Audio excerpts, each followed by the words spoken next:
Welcome to the Don't Feed the Fear podcast, where we dive into the complex world of food allergy anxiety. I'm your host, Dr. Amanda Whitehouse, food allergy anxiety psychologist and food allergy mom. Whether you're dealing with allergies yourself or supporting someone who is, join us for an empathetic and informative journey toward food allergy calm and confidence. Welcome back to the summer season of Don't Feed the Fear, where we are talking about making positive, helpful choices to help us live vibrant, full lives. And our guest today is an incredible young adult, an advocate, content creator. Mia Silverman is here to share how she does it, from taking on food challenges, trying new treatments, to navigating friendships, dating, bullying, and pursuing her goals for her own future. She brings honesty, resilience, and a whole lot of inspiration and life experience to this conversation. She'll also share with you her go-to resources, the mindset and helpful thoughts that keep her grounded, and the choices she's made that have helped her move forward without letting fear take over. Whether you're already familiar with Mia or if she is new to you, I know you're going to love listening to her. Mia, I am so happy to meet you. Thank you for being here on Don't Feed the Fear. Yes, likewise. I'm super excited to chat with you today, Amanda. It's such an honor to be here. Oh, well, I know everybody is enjoying listening to all of your sharing about your life and your experiences, and probably many people are already familiar with you. But why don't you give us a little bit of background about how you found yourself to be this allergy celebrity superstar person? Well, I started posting content around COVID during like March of 2020, so kind of in the beginning of the whole lockdown era, I would say. I posted a video listing all my allergies. I have over 50 allergies, and I listed like my top 10, and it was like to like a quirky, silly song. I posted it online, did not think anything of it, and then overnight got around, I think, almost a million views or a million views. I forget how much, and I showed my parents. I was like, Mom, Dad, like this video about my allergies went viral. And they're like, Mia, this could be a chance for you to like find your people online, educate people, share your story. You should keep posting and see what happens. Like, you know what? Why not? I'm in lockdown. I have nothing to lose. So I did that. I kept posting like all the time about my allergies, showing how I travel, what I eat in a day, dating, anything that involves like how I live my life. But with allergies, I would showcase that on my page. And it brought me to where I am today, where I have, a really big following on TikTok and Instagram and YouTube, and I've been able to work with amazing brands, work with different nonprofits, speak at conferences, and even being on your podcast today. I imagine that part of the way that video blew up was when people hear someone say, I have over 50 allergens. Yeah. That's to some people just shocking. Did that happen from when you were young? Did they develop over time? How did you discover that you have so many allergens? Yeah. So when I was around 1-ish or 2-ish years old, my mom or my dad came home from work one day and brought these cookies from his office. I don't know if it had either pistachios or cashews. I always forget which nut it did, but it had one of those nuts. And I was already kind of a colicky baby. Whenever I would consume milk, I would start crying and having stomach aches. My parents kind of knew I had some sort of intolerance to something, but not actual like severe food allergies. And so I ate one of these cookies and my throat closed up. I was covered in rashes and hives. I could not breathe. I was vomiting. So I was experiencing anaphylaxis for the first time. And that was really scary for my parents. And so they called 911, got into an ambulance. They gave me epinephrine, and they ran lots of tests on me. And all these allergies came back really like positive, like skin tests. And they said, you have this long list of allergies. Here's this list for my parents. Go figure it out. And so they referred me to an allergist, and I did, tons of allergy testing throughout the years. And I just gained more as I grew up. So I was diagnosed with like a very long list, and I've only outgrown probably 6 or 7 allergies in my lifetime, and I'm 22 years old. So that's not a lot, but it's something. Right. So. Well, and you've just been posting about that. I was so excited that you said you did just recently outgrow your almond allergy, right? Yes, I did. That was one of my most severe, like deadly allergies that I did my very best to avoid at all costs, because it was super, super high with my skin and blood tests. And last year I did a skin test and it came back negative. I was like, oh my gosh. So I did one more skin test and blood test to confirm it, and it was negative. So I did a food challenge and I passed. And so it was super exciting. And I mean, I've been trying to eat almond butter every single day now just to get my body used to the taste and the texture, but it's still very anxiety inducing, like eating that, because I've considered it like one of my most severe allergies my entire life. Well, you're no stranger to dealing with that anxiety in some form or another. That's one of the really big things I want to talk about first. Food Yeah. challenges are one of the most terrifying experiences, and they can be so helpful, though, medically, right? This was not your first food challenge, it sounds like. I've probably done like 10 in my life, and I actually have one more coming up in like less than 2 weeks for salmon. So I do them when I can, because even though they're super scary because you're eating your allergen, I try to view it as like an opportunity to potentially have a new safe food to eat. And I'll do anything to do that. If that means eating my allergen doctor's office for like 3 hours, so be it. Like, so be it.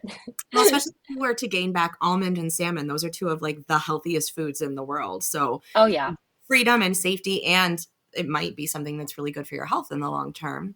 Exactly. I'm always wanting to expand my diet because my diet is quite limited. So when I have an opportunity to do a food challenge, I'm like, okay, when can I book it ASAP? Like I need to do it now. So I'm very excited about this salmon food challenge. So I did actually do the salmon food challenge when I was in middle school and did not pass. So I'm hoping this time around I do pass. So fingers crossed. Well, and I appreciate you sharing it because that's huge for people to hear. You've been through this, you did not pass, right? And you're still Yeah. willing to do it. Can you talk people through how do you psych yourself up? How do you prepare? What do you do on the day of to actually get through all that stress and worry? Yeah, so for starters, medically, I can't take any antihistamines for about a week prior to the food challenge, which is difficult for me. 'Cause I take Zyrtec every single day. For one, 'cause I have terrible seasonal allergies and I sneeze a ton, but also too because it's like a protection layer for me whenever I eat food. It makes me feel a little bit less anxious. So removing that protection layer essentially kind of makes me feel already anxious enough.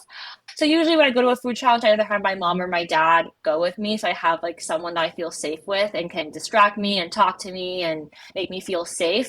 I also will bring, activities like books or watch some shows to distract me as well. But during the days leading up to it, I try to do extra self-care, things that make me happy and make me feel safe. So I'll go to my favorite restaurant if I want to. I'll, you know, watch my favorite movies, read some books, go outside, exercise, hang out with friends, call my boyfriend because we're long distance right now. So doing things that make me feel happy and confident. So when I go into the food challenge, I feel as prepared as possible. And I will still feel anxious and nervous during the food challenge. Like I cannot deny that.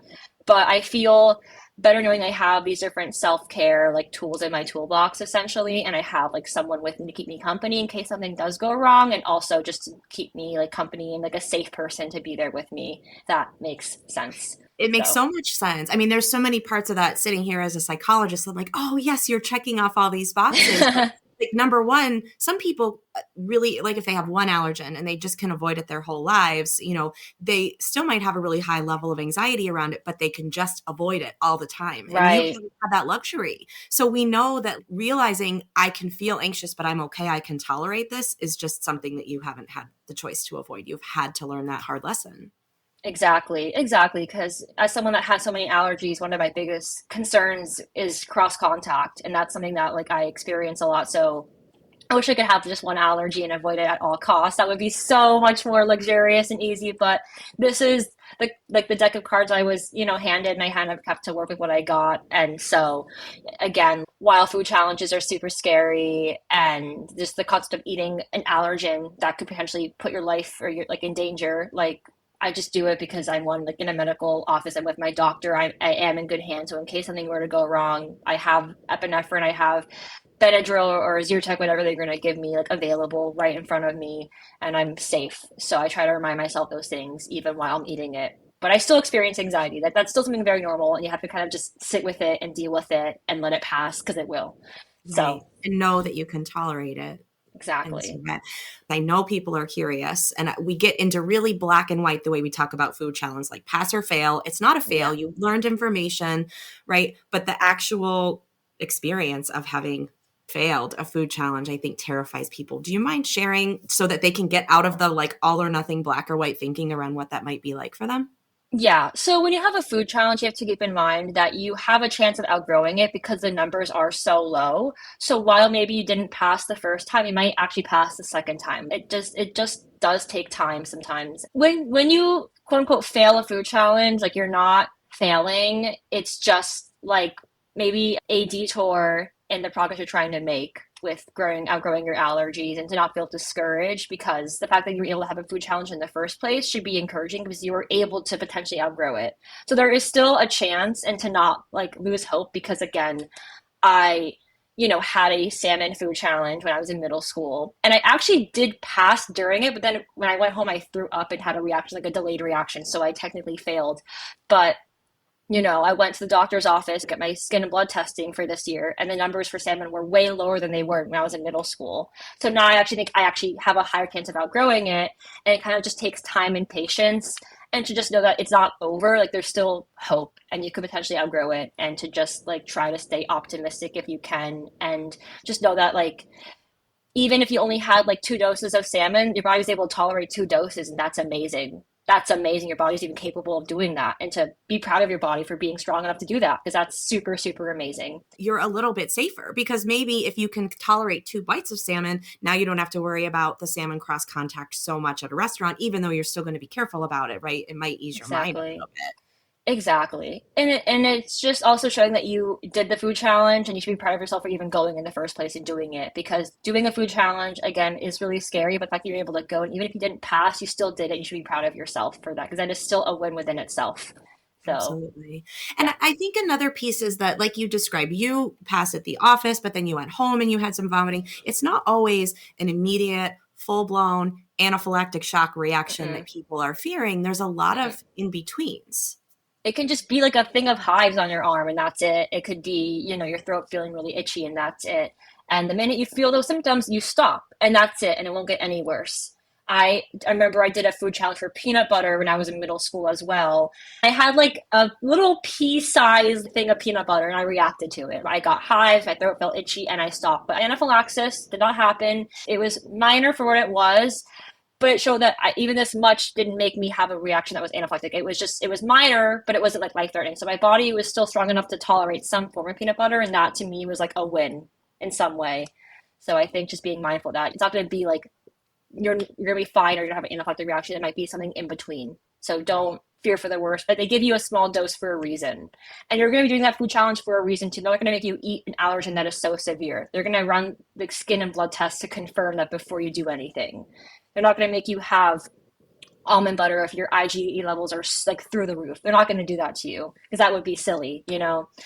So, That part a lot of times comes down to the trust that you have in your doctor, because they're the one interpreting the results, recommending yes. whether it's time for a challenge. And if you're reacting in the office, I think it can be a positive experience to have that happening with medical professionals. They're observing you, giving you feedback, maybe walking you through using an antihistamine or the epinephrine if it's necessary. Like all of Right. that, I think can be really trust building in them and in yourself. Oh, absolutely. I mean, I've been seeing the same allergist for like, I don't know, 6 or 7 years now. And, I would feel safe knowing if I had a reaction, he would be there. And that makes you feel safe. And I think that just also trying to trust your doctors to some extent, because that's what they do for a living. They study like their whole lives for this, and they want to help you, and help you potentially outgrow allergies. So, having those conversations with them and building trust is super important. So I totally agree with you on that, Amanda. Yeah. Totally. It is a super brave thing to do. It takes a lot of I courage. do. It's hard. And I don't mean to minimize that by like, let's look at this bright side and that bright Right. side, because it is hard. And I just kudos to you and everyone who has to do it. Folks with allergies, Thank I always you. say, are the bravest people I know. It's a really tough thing to face.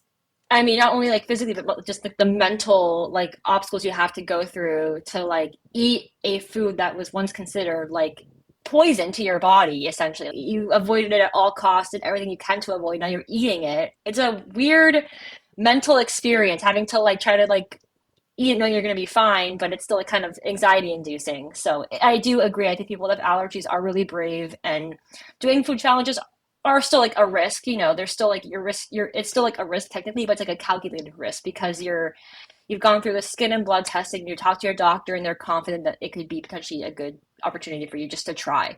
And you're going to get your body checked every 15 minutes. Your doctors are right there waiting for you if you need them. So you're not doing it like alone in your house. You're doing it in a very highly supervised, safe environment. So it's like a calculated risk. Like it's still a risk, but it's like the safest one possible.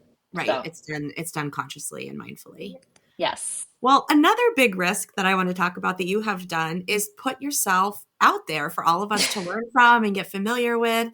And that is a big choice that you made. Like you said in the beginning, it happened quickly and then you decided to take it further. But I know one of the things I wanted to touch on was all of this negativity that you get and you choose to persevere anyway. Can you just talk about what that's like to continue to choose to advocate for yourself and for other people, even though there's probably a lot of challenges? Yeah, it's a great question. I mean, I get hate comments and hate DMs on the daily. I get crazy comments from people saying, go, like, unalive yourself, like, you're God's typo, natural selection, like the craziest comments ever. And at first, I would let it get to me. I would take them personally. But I've kind of learned, as someone that wants to study psychology, like I'm getting my master's in it in the fall, that people that comment hateful things are hurting deep inside and they're projecting that onto you. And so I just feel bad for people that comment that. I'm like, wow, it's so sad that you're going to comment something mean on somebody else. Like, you don't even know them. They're a complete stranger. That is really sad. I feel sorry for you. I'm not going to take it seriously. People also are just bored and they're just going to be like in their mom's basement trolling and saying really mean things. And I just learned to not take it seriously and to just have empathy for those that are commenting hateful things because they're probably hurting and they're probably sad and feel they need to hurt other people so they can feel better. So I try to shift my mindset about that, but I still will see comments and it kind of hurts to read them. But I try to focus on like the positive feedback that I get and the people that I'm helping, making a difference in their lives. Because that's what I'm doing this for, is to help other people so they can have the confidence to live their life fully with allergies and not hold themselves back from like traveling, going to university, doing things that people that don't have allergies do like normally, you know what I mean? So, but it's hard. Like it definitely is hard, but I try not to let it get to me because it's not worth it. Obviously, I follow you on social media, and a Well, lot of I people obviously are reading everything you're putting out there. yes. Oh, and it's crazy because I Google my name and everything comes up. Like like it's very easy to find me online now, which is like kind of crazy because I even when I was a kid, I actually used to post like music videos online as a kid. They're no longer on there because I was like these are embarrassing. But I've always had like an online presence of some kind. But this is like to the next level, so it's definitely crazy. Like when people will notice me in public, like, "Oh, you're the girl with the allergies." Like I follow you. Like that is crazy. What do you mean you follow me? Like what? So it's definitely weird having all these people have eyes on you, but I also feel like it's a privilege and an honor people want to watch my content and feel like they're gaining something from it. Because that's what I'm hoping to do is for people, again, to feel like they're learning something from my page and that they feel like they're less alone if they have allergies. Mhm. So, Yeah, and yeah. especially someone young like you. I mean, a lot of kids aren't obviously going to be dealing with that on the scale that you are and the high level of visibility that you are. But I think it's important for them. And maybe you can talk a little bit more about your perspective on kids just in everyday life dealing with that bullying and that unkindness and lack of understanding and things. Oh, yeah. I mean, I was bullied a lot when I was in middle school and high school. I remember in class, this one girl wanted to read. I had this like allergy card that had like all my allergies on there, like not the top like 10 ones I had, but like all of them. And she like, I want to read your allergy list. And she read it out loud and was like laughing at it in front of my class and making fun of it.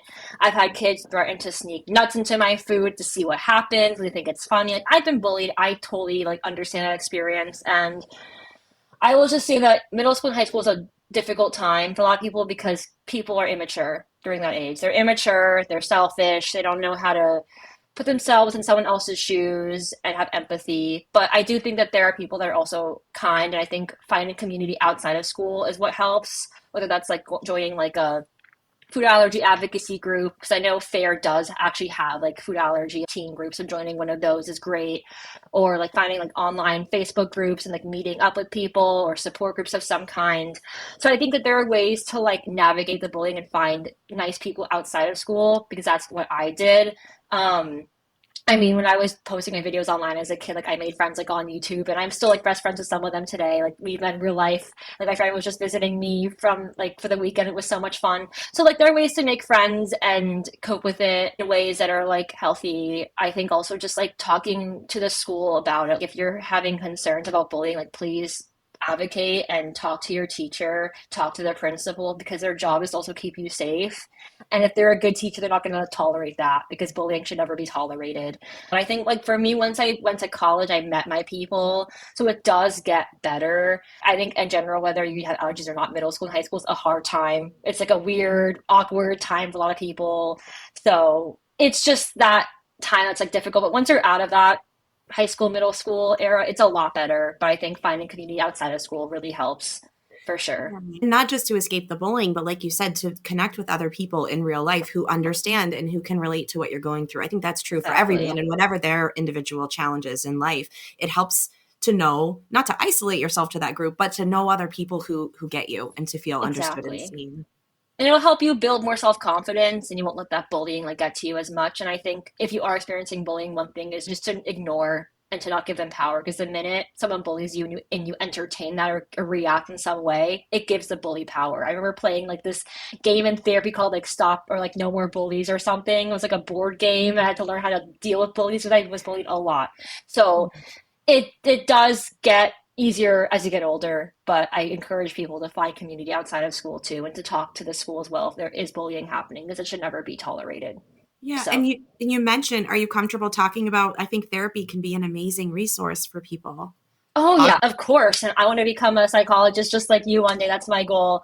And I mean, I've been in therapy since I was in the third grade, and now again, I'm 22 years old. I've been in therapy for a very long time for various reasons. One, because I also have dyslexia and experienced bullying for that in school as well. I saw a food allergy psychologist for like 4 or 5 years, and she totally changed my life. You know, she really helped me learn how to cope with my allergies in a healthy way. If I'm, you know, if I'm having a reaction, learning how to stay calm, how to breathe, like doing deep breaths, listening to music, finding things to distract myself so I'm not focusing on solely just that.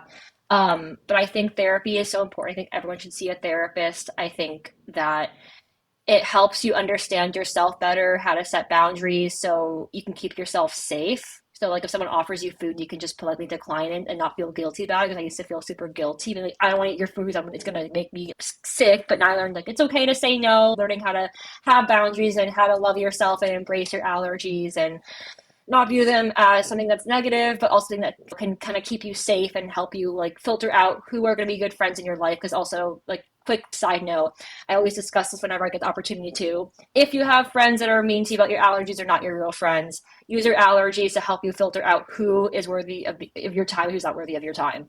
And I learned that in therapy. When I would be like, tell my therapist, like, oh, my friends were being mean to me in school. Well, those are not your real friends. Your real friends will never, ever judge you. They'll embrace your allergies. They'll make you feel safe to do whatever they can to feel like you're included and welcomed and cherished and loved. So I think therapy is so important to help you cope with allergies because allergies do affect like your everyday life, not just eating, but also school, your social life, traveling, just navigating life in general. So I think I always encourage people to go to therapy if they can afford it or finding a support group if that's more accessible to them because obviously therapy is expensive and it's not always accessible to everyone. But if you can do it, I highly encourage it. It's a good point. A lot of times we get into these conversations about do this, try this. Everybody's health insurance doesn't cover it in a way that's affordable. Not everybody can find a psychologist that specializes in food allergies, right? There's a lot of these things that are ideal but not available. There are other sources of support too, like you said. Oh, absolutely. There's so many online support groups and Facebook groups you can find, and just talking to other people that are like-minded can already bring you some sort of reassurance and validation and feeling like less alone. So there's other alternatives out there. I totally agree. Well, and I have to point out, I think you're such a good example of how effective it is because back to when you were talking about how do you prepare for a food challenge, I'm sure you talked with that with your therapist. You're clearly so informed of how to regulate your body and have Yes, trusted people safe and get exercise and move your body to release stress. All the things that you were talking about are so well informed and evidence based in terms of here is what helps your body release stress and make room for tolerating something that's challenging. exactly. Thank you. I mean, self-care is so important with anything in life, but especially if you have like a chronic illness or like food allergies, it's really key to learn how to regulate your emotions and try to stay calm and grounded. Obviously, again, you're going to still experience anxiety, but there's ways to kind of cope with it so it's easier to tolerate and you feel more okay and safe. So Part of one of my soapboxes is self-care is not just, oh, I went to the spa and got my nails done and I had a sauna and I had a hot, it's the difficult but necessary and responsible things you're doing to take care of yourself to manage your allergies. Self-care is communicating to the people around you even if it's uncomfortable what your needs are. It's carrying your medicine. It's all of those not luxurious and fun things too, right? It's all the things that make you totally. safe and healthy. Totally. I completely agree. It's self-care is key. I always advocate for that because Yeah. that's will help you mentally and also physically too. So, Yeah. We talked a little bit about privilege. And one of the things that you had posted on somewhat recently that I think is another important thing to acknowledge as we're having these conversations about making choices and what's a choice and what's not, you had posted about your medical bills after you had a oh my reaction. Boy, gosh, this allergy life it's I know. something, right? I mean, I'm privileged to have really excellent health insurance because of my dad's work, but that's not the reality for most Americans, and especially with the current administration trying to cut, Medicaid, Medicare. That's also a concern of mine for people with allergies and other chronic health conditions. But yeah, I mean, it makes me disappointed when I got my medical bill and seeing that it was like $5,000 to be in a hospital bed in a hallway, not even in a room, just in a hallway. And I'm like, this is actually ridiculous. Well, mind you, my brother and I were in Amsterdam and he had a reaction. He had to go to the emergency room. And thankfully, he was not admitted. They evaluated him, they gave him some prescriptions, but it was free. You paid nothing. You Even have to though he pay was not a resident, even though he's nothing. not a Nope. citizen. Wow. They said, okay, you're gonna go. Bye. I'm like, what? What about like? Do I have to pay? Like, nope. That's it. I'm like, what? It was so like it was a shock. So having allergies is not a choice, and it sucks that we have to pay so much to get like epinephrine. Auto injectors can cost up to $600 for a pack of two. I take Zyrtec, and Zyrtec is not cheap either. Having to get like those pills, it's like $30-$40 a container, which it adds up over time. It's really a shame that our healthcare system is not accessible for people with all kinds of health issues, not just allergies, but even cancer, diabetes, heart problems. So, but when you have allergies, you really see that happen when you have to get your ambulance bills, because insurance doesn't really ever cover ambulance bills. They never do. Even if you have excellent insurance like mine, they still don't cover it completely. I still have to pay like I don't even know $1,500 for that. So it's just really disappointing. I had to post about it to one, show some transparency, to show this is like what the American healthcare system is like, but also to show just like the reality of people with allergies. They have to pay a lot of money to just be safe and to stay alive. Mhm. So Yeah, and you can definitely, only learn it as you go. Like the last one that we had, the last time we had to call an ambulance, we got the bill and it was way more than the last time I had to call the ambulance. wow, They were out of network.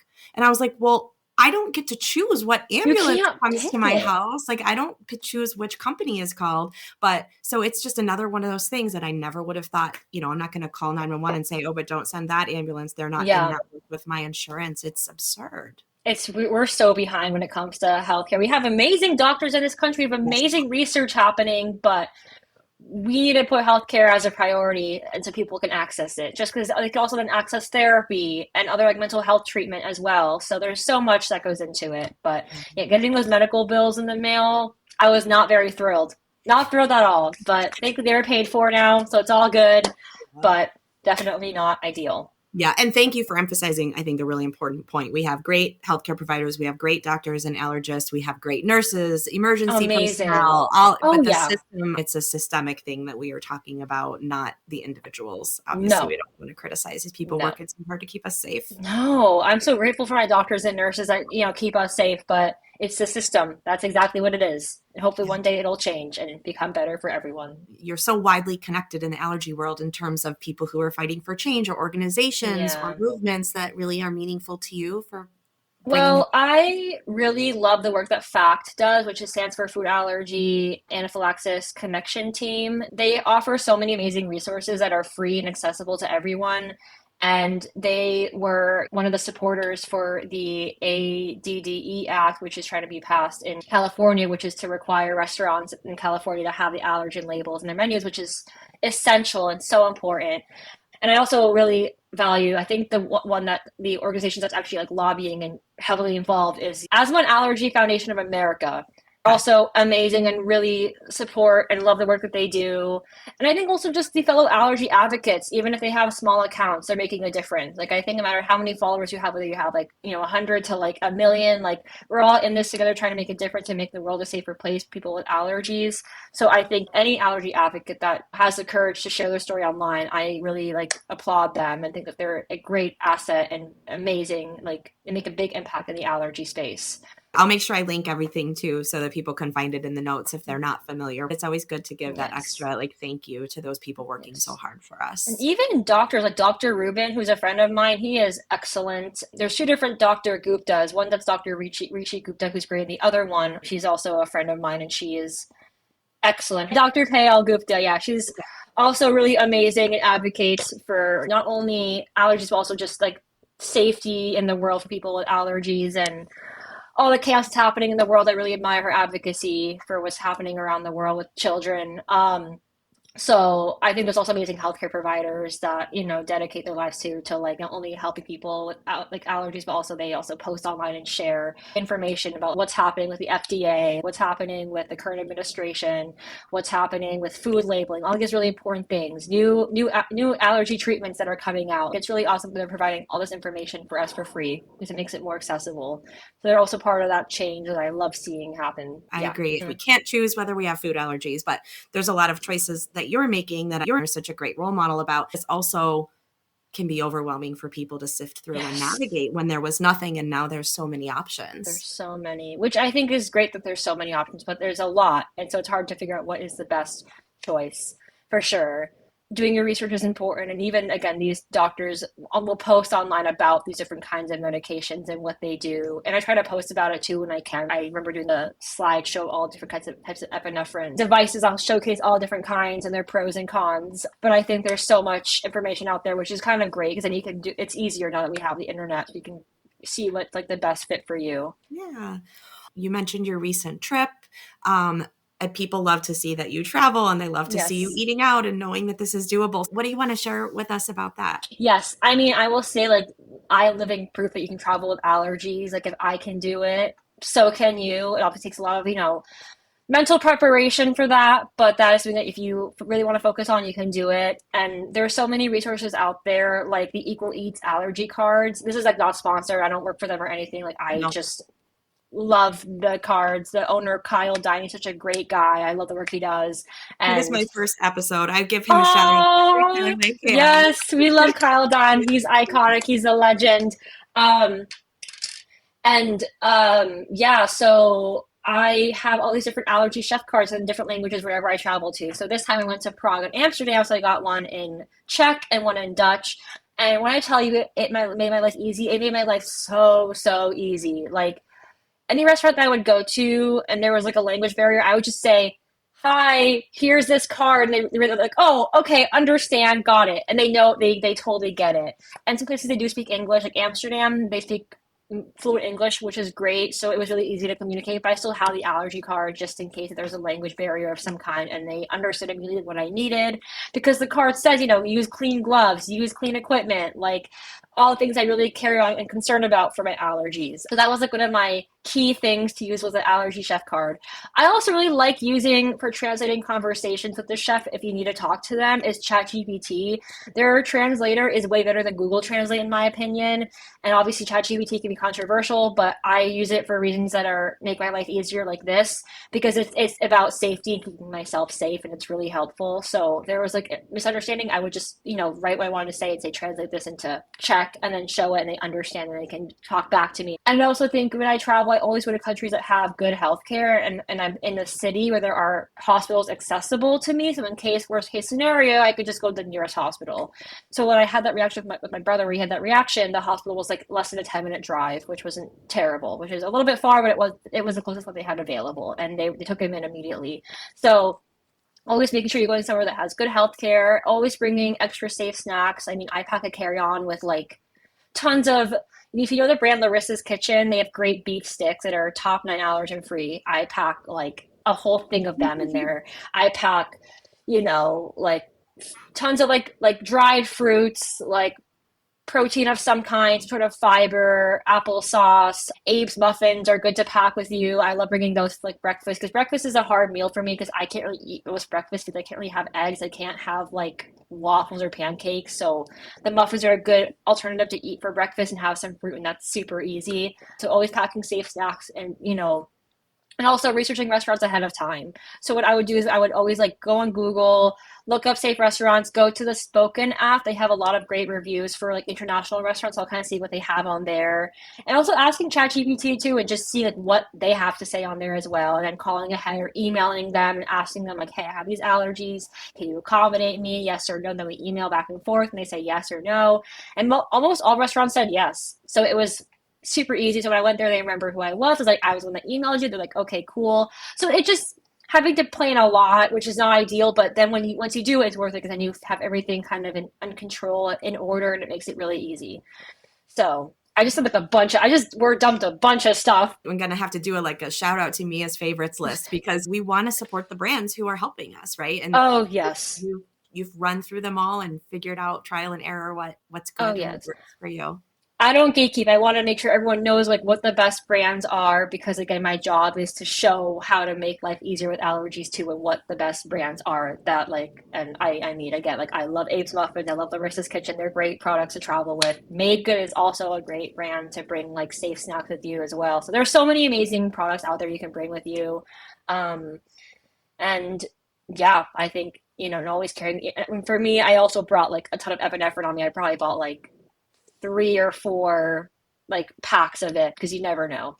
So I always encourage to bring extra medicine and then pre-board the plane, wear a mask on your flight, wipe down your seat, talk to the flight staff so they can make sure that they can do an allergy announcement, that whole thing. There's a lot that goes into it. But once you do it, it's worth it. Then you feel so much more safer and in control. And that's what you want to feel when you're traveling with allergies. Does it get easier the more you do it? I mean, I'm sure the first time you boarded a plane and tried to do all those things, it probably was a lot tougher than it is now. Yeah, I mean, it gets so much easier. It becomes like a routine, like brushing your teeth. You just do it, and you don't really think much of it, and it's just part of your routine. It's kind of like the new normal. So for me, like, it's kind of fun for me to just kind of do some research, find different restaurants, see what I like, talk to them. I kind of enjoy the process. It can get a little bit kind of repetitive. It gets kind of like exhausting at times, but I kind of enjoy the process because then I feel like rewarded after, like, wow, I worked so hard to find these restaurants, and now I can actually eat at them and enjoy and feel safe. And they know how to accommodate me the way I need to be accommodated. So it just gets easier with time, and you have to just kind of be patient with yourself through that process. Yeah. But there are also people that their job is to find like safe restaurants abroad as well, like to help give you travel plans. And my friend, her name's Ali Bond. Her Instagram is Miss_allergic_reactor. She is a great food allergy travel expert. She's awesome. I love her. She's so nice. So I also recommend like talking to people that know like that they do this for a living. So there's so many resources out there again that are accessible. So yeah. Well, thank you for sharing them all with us. Of course. You mentioned one of the things that I wanted to follow up on, and you said about finding a restaurant, and then sometimes you'll even go back because they remember you. One of the things I love that you posted was, I think about your boyfriend just saying like he doesn't mind going back and obviously supporting you. And I was hoping, if you're comfortable, do you mind talking a little bit about dating? Because that's such a sticky area for so many young people. I mean, I've had my fair share of men who would say, I can't date you because your allergies. Like, it's a burden. I'm like, it's a burden for you. It's a burden for me. Like, what do you mean it's a burden for you? I'm the one that has to live with this.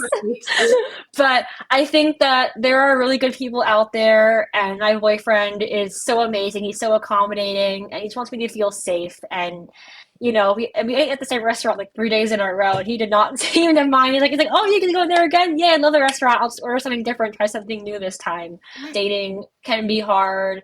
It's the same thing with like finding friends. If a guy or a girl or someone, whatever you like, is not respecting your allergies, goodbye.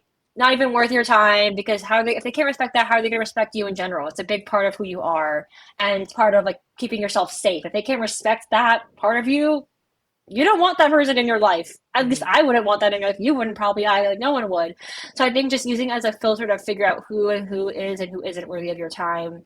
And you gotta just kiss a lot of frogs, just like finding friends. And eventually there will be good people out there that you will find who are super understanding, who may not even understand it, but they want to understand it. And that in itself is amazing. Like my boyfriend has a cousin that has allergies, but he's not to the extent of how severe they can be.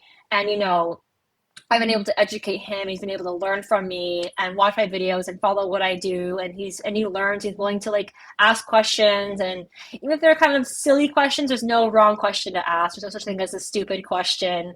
So I think just also being open to like having to be vulnerable, having to share that part of your life with someone, because having allergies people can feel insecure about it. I've felt insecure about it my whole life until like, posting online kind of helped me build my self-confidence.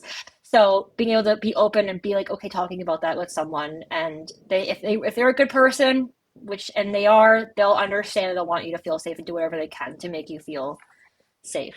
So yeah. Yeah.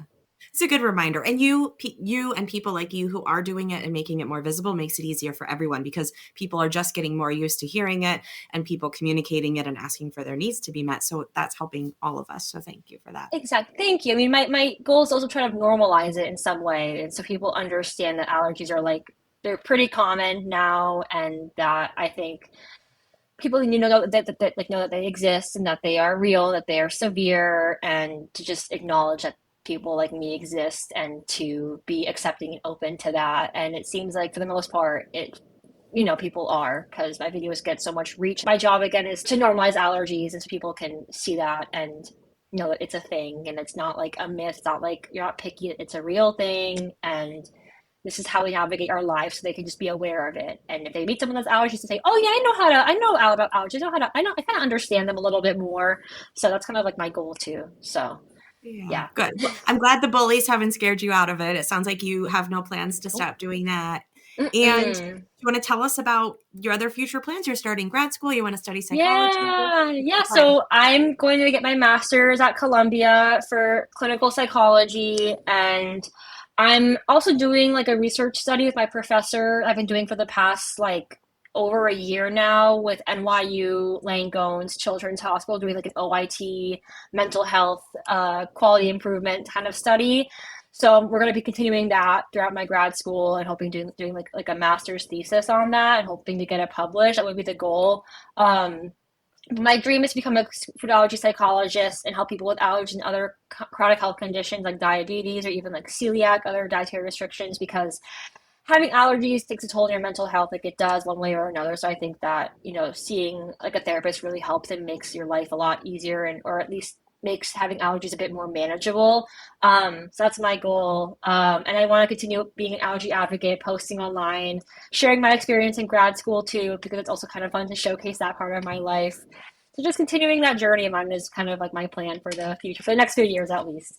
That's So great. I get so yeah. excited. I've met so many young people recently who are going into the mental health field, and it's so exciting. We need so many more of you, especially those of you who have lived it. I'm a parent. Right. I did have food allergies when I was young, but I didn't manage what he does and what you do and the severity of that. We need that perspective. People feel so understood when they're talking to someone, as we said before, who has actually lived what they're going through. It's so Exactly. unique. Exactly. I think there's a high demand in the mental health space, for sure, especially after COVID, just in general. But I think with people with allergies, there's a very high demand for that. So my goal is to be able to be one of those people that can help others with allergies and help them feel more confident and set those boundaries, love themselves and embrace their allergies because it's worth embracing. Like I'm grateful I have allergies, even though I don't like having it. Sometimes it can be annoying. It can be a pain in the butt. I'm also grateful for it because it's made me and molded me to who I am today, and I'm really grateful for that. So Thank you for saying that. It's a good reminder. yes. What do you want people to know that we haven't I gotten to? don't know. I think just knowing that it makes you a strong person if you have allergies, and just know that like if there's someone that's newly like that's diagnosed like recently that has allergies, like newly diagnosed, just know that it does get better and it does get easier with time, and just know that like you're not alone. People with allergies, there's a whole community out there, people with allergies that want to, connect. And I think just knowing that like it's you're not alone, and there's tons of studies being done, tons of research to make our lives better. So to not lose hope either. There's people who dedicate their whole lives to this to make our lives better, who are trying to create new, you know, epinephrine types of devices, new kinds of treatments to get rid of allergies, and to just, try to think about those really exciting things that are happening in our future, and advocate for yourself if you feel comfortable doing that, and you're not alone and it's going to be okay. It does get Yes. better. Can't hear it enough, right? Yes, exactly. Good. Well, this is going to So be helpful for so many people listening. Thank you so much, Mia. thank you for having me. This is so awesome. Thank you. As we wrap up, here are 3 action steps inspired by today's chat with Mia.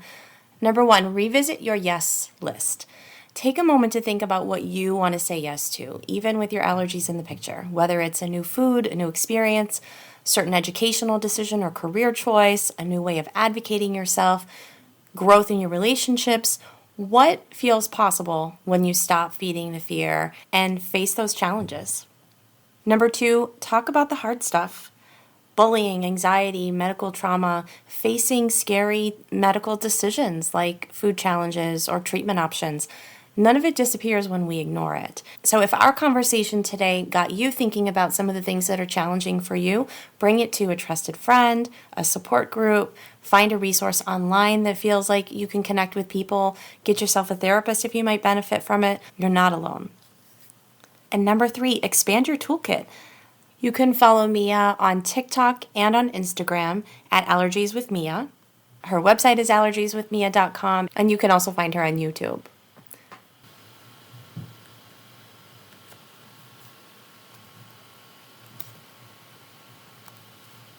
Mia shared a bunch of her favorite resources and advocates, and so I'll list those for you in the show notes. But to recap, she mentioned FACT, Food Allergy and Anaphylaxis Connection Team, AFA, the Asthma and Allergy Foundation of America, FAIR, or Food Allergy Research and Education's Teens with Food Allergies and Teen Advisory Group, Dr. Zachary Rubin, Dr. Ruchi Gupta, Dr. Payal Gupta, Equal Eats, Larissa's Kitchen, Abe's Muffins, Made Good, The Spoken App, Ali Bond at Miss Allergic Reactor. So if you're not following any of those already, you can find them easily on social and in my notes if you need the links. Thank you so much to Mia for joining us and sharing all of your insight and your lived experiences. Your voice has been really powerful in normalizing and validating the allergy community and making people feel less alone. If this episode helped you to feel more empowered or less alone, I'd love it if you would leave me a review or share it with somebody who needs it. The content of this podcast is for informational and educational purposes only and is not a substitute for professional medical or mental health advice, diagnosis, or treatment. If you have any questions about your own medical experience or mental health needs, please consult a professional. I'm Dr. Amanda Whitehouse. Thanks for joining me. And until we chat again, remember, don't feed fear.